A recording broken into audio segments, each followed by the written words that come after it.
Hi guys, before proceeding with the analysis of this question, let me give you some important information. इस पूरी exercise की जो playlist का link है वो आपको डिस्क्रिप्शन और कमेंट सेक्शन में मिल जाएगा, जहां से आप इस पूरी एक्सरसाइज का बहुत अच्छे से प्रिपेयर कर सकते हो। इस प्लेलिस्ट में मैंने एक एक कंसेप्ट, एक एक क्वेश्चन पूरे अच्छे से एक्सप्लेन किया हुआ है। वाइल प्रिपेयरिंग द एक्सरसाइज अगर आपको कहीं भी कोई डाउट आता है किसी भी क्वेश्चन में, किसी भी पॉइंट पर, तो आप अपना जो डाउट है कमेंट सेक्शन में शेयर कर देना। इन द अपकमिंग लेक्चर जो भी आपका डाउट होगा उसको मैं उसका एनालिसिस मैं आपको करवा दूंगा, जिससे क्या होगा ये एक्सरसाइज आपकी बहुत अच्छे से प्रिपेयर हो जाएगी। तो let's start with the analysis of this question. Let's start now. Next question is question number 2।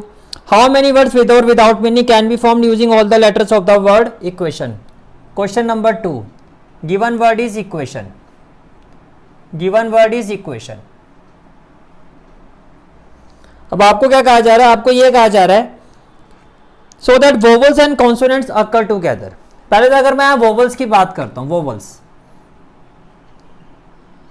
How many vowels are in this word? E, then U, then A, then I and then O. 5 vowels, यानी जितने vowels होते हैं सारे ही हैं इसमें, ठीक है। अब बात करते हैं कॉन्सोनेंट्स की। How many consonants?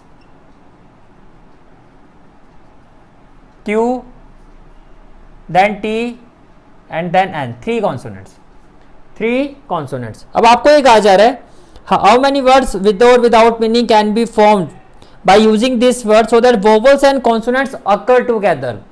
vowels and consonants occur together। तो देखो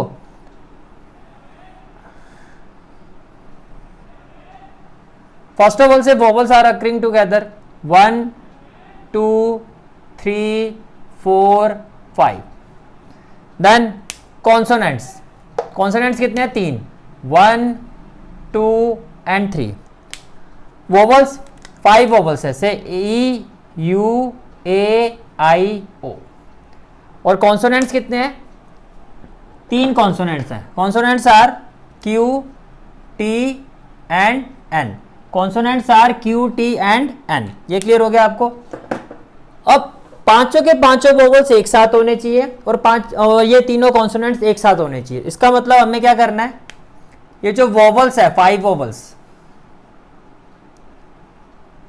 इसको हम कंसीडर करेंगे 1 ब्लॉक, पूरा एक ब्लॉक हो जाएगा ये आपका।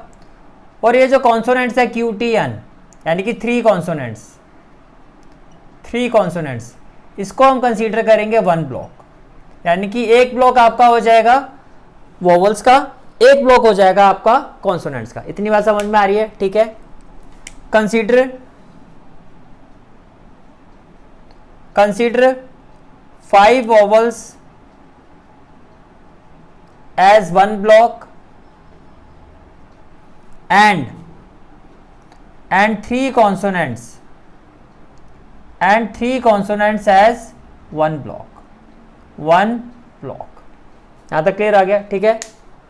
Therefore, total number of arrangement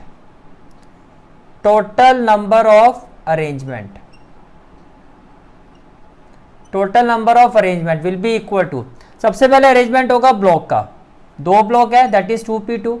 arrangement क्यों? क्योंकि आगे पीछे होने से ऑर्डर मैटर करेगा, ठीक है। तो 2p2। फिर अरेंजमेंट होगा वोवल्स का, वोवल्स को आगे पीछे करोगे उससे भी आपका ऑर्डर मैटर करेगा, एक नया वर्ड बनेगा, तो ये हो जाएगा 5p5। इसी तरह से कॉन्सोनेंट्स का अरेंजमेंट क्या होगा? 3p3। तीनों कॉन्सोनेंट्स को जब हम आगे पीछे करेंगे तो उसमें भी ऑर्डर मैटर करेगा, एक नया वर्ड बनेगा। तो यहां पर क्या होगा? अरेंजमेंट, परम्यूटेशन हम अप्लाई करेंगे। अब फॉर्मूला क्या होता है? First of all 2p2। देखो अगर n और r की वैल्यू सेम हो, अगर n और r की वैल्यू सेम हो तो वो उसी के इक्वल होता है, यानी कि 2p2 का मतलब हो गया 2 फैक्टोरियल, 5p5 का मतलब हो गया 5 फैक्टोरियल, और 3p3 का मतलब हो गया 3 फैक्टोरियल।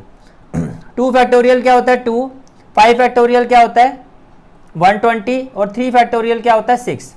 तो ये हो गया 6 2 जा 12, ये हो गया 6 2 जा 12, 12 इंटू 120, 12 इंटू 12 कितना हो जाएगा? 144। तो 1440 words will be formed, can be formed by using this word equation considering 5 vowels and consonants together। Is it clear? ठीक है।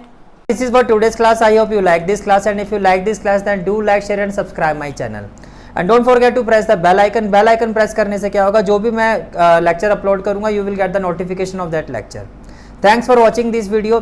जहाँ तक आपके मैथ्स कोर्स की बात है, कंप्लीट मैथमेटिक्स कोर्स की जो प्लेलिस्ट का लिंक है वो आपको डिस्क्रिप्शन सेक्शन में मिल जाएगा. So bye, take care and have a great day.